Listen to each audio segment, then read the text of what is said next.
Okay, we're going to go over how to access databases from the library catalog. I just clicked on catalog, and that is also accessible from any of the computers in the library. It'll usually say DCHS catalog or library catalog. You can also get to this from home. If you go to Del City High School's website and then go to the library homepage, you'll see a link to the catalog. Okay, we're going to scroll down. The poetry resources are useful if you're researching a poet. Maybe you need to read some of their poems, find out about their style and themes that they often dealt with. These are great websites for that. What we're going to look at today, though, are these databases. First, I want to show you this Gale Literary Index. And this is a quick, easy way to search for basically where you can find authors in what we sometimes refer to as the brown books in the back of the library. They are actually literature criticism, and they contain biographical information as well. But you can come to this site and you can search and figure out what volume they're in before you even go down there to the brown books. So I'm going to do a search for Elizabeth Barrett Browning, and I see her name right there, so I'll click on that. And these are all of the Gale Literary Index titles that she is in. We obviously do not have all of these. I wish we did, but we don't. We do have, though, 19th century literature criticism. We don't necessarily have all those volumes, but we at least have a few of them. So you could then go down to where the literature criticism books are, the brown books, and find the volume that you're looking for. We have 1, 16, and I think we go up to maybe around 60. And you can grab that. Then inside that book, the entries are in alphabetical order, so you would go to the B's to find Browning, and you would find information about her as well as criticism about her works. So it's a great resource, pretty easy to use that index, saves some time too. On Braun's Student Resource Center, it's also called InfoTrack. This you do need a username and password for. It's DEL, I forget the numbers that go after it. It's on the red bookmarks that are in the library, and you can access this again from home or anywhere you have internet access, actually. And the nice thing about Braun's is it has a lot of stuff for literature. Click close. Okay, going on to EBSCO. For EBSCO, when you're here at school, you don't need a username and password, but you will at home. So again, grab one of those red bookmarks, and those are located at the circulation desk as well as my desk, and you could also ask Ms. Herbert, and we would give you one of those to take home with you. Student Research Center is pretty simple. Has some, you can search in these categories, you could search by topic, you could type in what you're searching for. I always recommend doing an advanced search because, I'll show you, I just did a basic search for Frankenstein, and right away I see, first of all, I've got 578 results. Well, that's a lot, that's kind of overwhelming.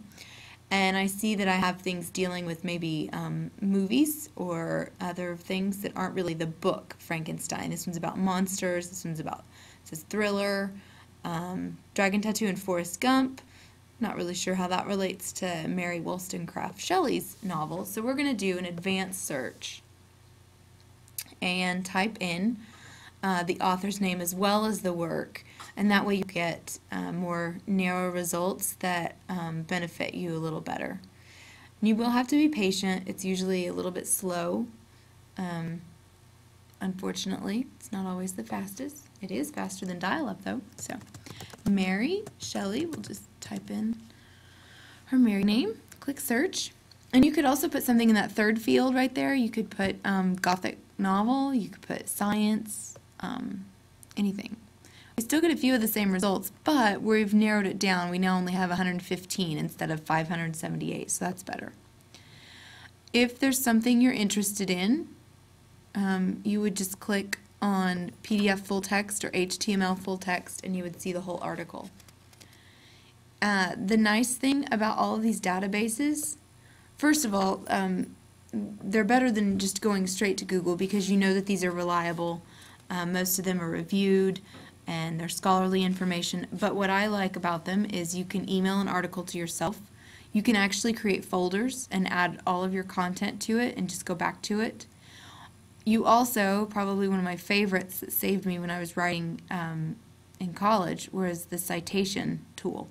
And you just click on that and you'll see the source information that you need for your works cited page.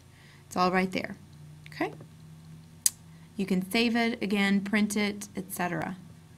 We'll go back to EBSCO again, and that was just Student Research Center. Now I'm going to go to School Libraries.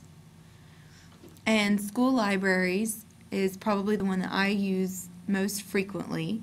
You do need to kind of glance at the little descriptions of each of the databases. Oops, there we go. For example, if you're not writing a paper about Native North Americans, then you probably don't need to check that database.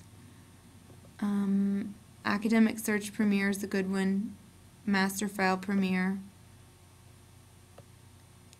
Topic Search is one that I usually pick for literature-based work. And then you hit Continue. Okay? And then again, I highly recommend doing an advanced search. Saves you a little time. We'll go with Mary Shelley again. Frankenstein.